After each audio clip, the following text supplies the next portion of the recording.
Sidang pembacaan putusan perkara Revpin digelar hari ini, Senin, 4 Mei 2026, dalam sorotan tajam publik. Putusan majelis hakim dinilai bukan sekadar akhir dari proses hukum, melainkan ujian terbuka terhadap integritas lembaga peradilan dalam menegakkan keadilan yang sesungguhnya.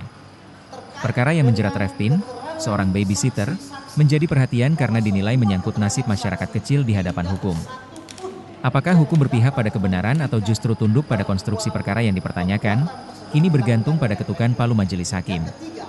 Penasihat hukum Revpin, Dr. C. Sugiarto, SH, MH, secara tegas menyatakan bahwa pihaknya menemukan banyak kejanggalan dalam proses persidangan. Ia menyebut dakwaan jaksa penuntut umum, JPU, kabur atau obscure libel, serta tidak sinkron antara fakta hukum, alat bukti, hingga keterangan saksi dan ahli. Fakta persidangan menunjukkan adanya ketidaksesuaian dan kontradiksi. Ini bukan perkara sederhana, ini menyangkut keadilan seseorang yang berada dalam posisi lemah, tegas Sugiarto.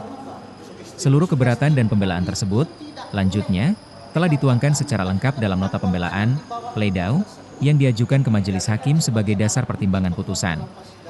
Kasus ini juga mendapat perhatian luas dari kalangan akademisi dan tokoh masyarakat, yang turut mengajukan amicus curiae sebagai bentuk kepedulian terhadap jalannya proses hukum. Lebih jauh, Sugiarto menegaskan bahwa pembelaan terhadap Revpin dilakukan secara pro bono, bukan semata tugas profesi, melainkan panggilan moral. Saya membela tanpa bayaran. Saya teringat ibu saya yang dulu juga seorang babysitter.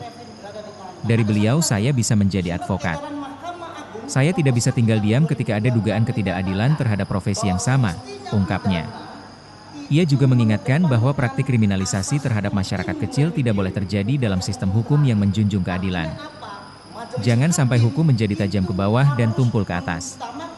Ini yang sedang diuji hari ini, ujarnya. Menjelang putusan, tim kuasa hukum menyatakan keyakinannya bahwa Revpin tidak melakukan perbuatan sebagaimana yang didakwakan dan dituntut oleh JPU. Namun demikian, mereka menyerahkan sepenuhnya hasil akhir kepada majelis hakim. Semua sudah kami sampaikan di persidangan. Kini publik menunggu, apakah keadilan benar-benar ditegakkan atau tidak, kata Sugiarto. Di akhir pernyataannya, ia berharap seluruh pihak yang terlibat dalam perkara ini tetap berpegang pada integritas dan nurani dalam mengambil keputusan. Semoga majelis hakim, JPU, dan semua pihak diberikan kekuatan untuk menegakkan kebenaran dan keadilan yang bukan rekayasa, tutupnya. Demikian Jurnal News City. ID Surya melaporkan. Dakwaan kabur. Dakwaan kabur itu antara peristiwa hukum, fakta hukum, dasar hukum, dan keterangan saksi tidak relevan dan tidak berkesesuaian. Itu satu, kontradiktif. Yang kedua, terkait dengan keterangan saksi-saksi, bahwa semua keterangan saksi tidak satu pun yang dapat membuktikan bahwa perbuatan tersebut dilakukan oleh Revpin. Yang ketiga, bahwa terhadap pengakuan anak yang di bawah umur bukanlah saksi yang dapat diambil sumpahnya, melainkan hanya sebagai petunjuk, dan dia tidak bisa dijadikan sebagai dasar alat bukti yang kuat dalam fakta persidangan.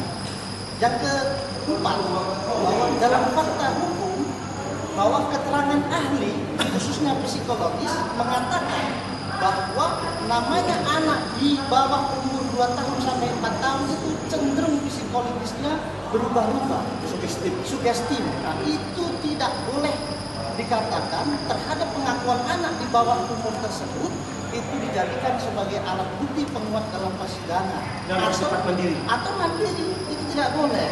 Nah, berdasarkan dari peristiwa hukum, fakta hukum, saksi-saksi, ahli, sampai dengan dasar hukum dalam perkara ini, semestinya majelis hakim membebaskan Revpin dari segala tuduhan dalam pidana penjara Revpin yang hari ini Revpin berada di tahanan. Ada satu lagi, surat edaran Mahkamah Agung nomor 1 tahun 2026 menyatakan bahwa semestinya pidana itu mengedepankan asas ultim remedium, upaya hukum terakhir.